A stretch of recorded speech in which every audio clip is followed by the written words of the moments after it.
Well, good afternoon. There's lots of my friends was down at the bar last night and we was watching Olympics and them's lots of young people. You don't see any 80-year-olds out there, which I think ain't fair. There should be some people out there from the county, from the rest home out there. They're pretty limber people with their walkers and things.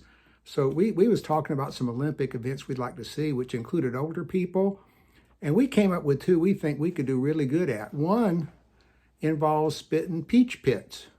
I think that would be a great event for the Olympics because we got some people in this county here what can spit a peach pit over 30 feet. And I think that would be a worldwide sport because you can get peach pits just about anywhere except maybe Antarctica or the Arctic. I don't know if they got them in Russia or Canada or not, but they probably could import them. And you could have a peach pit spitting Olympic event. I was going to say peach pit spitting Olympic event.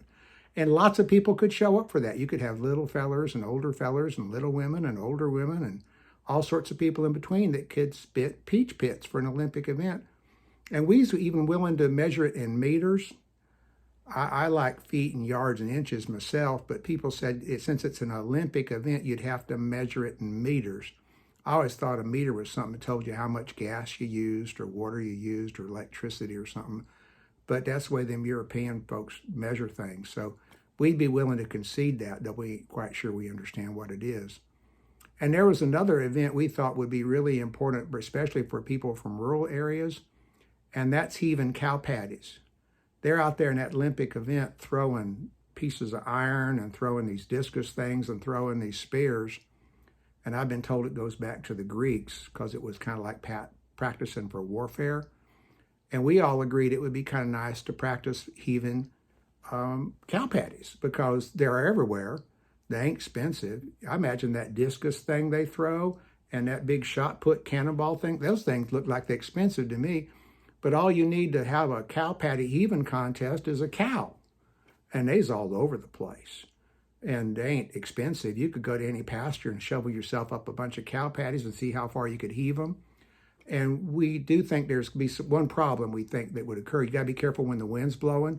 Because down here at the county fair, we did have a cow patty heaving event as a pre-Olympic thing to kind of say it should be in the Olympics. And people took pictures and sent photos. And we got a bunch of people on a petition. We ain't heard nothing back.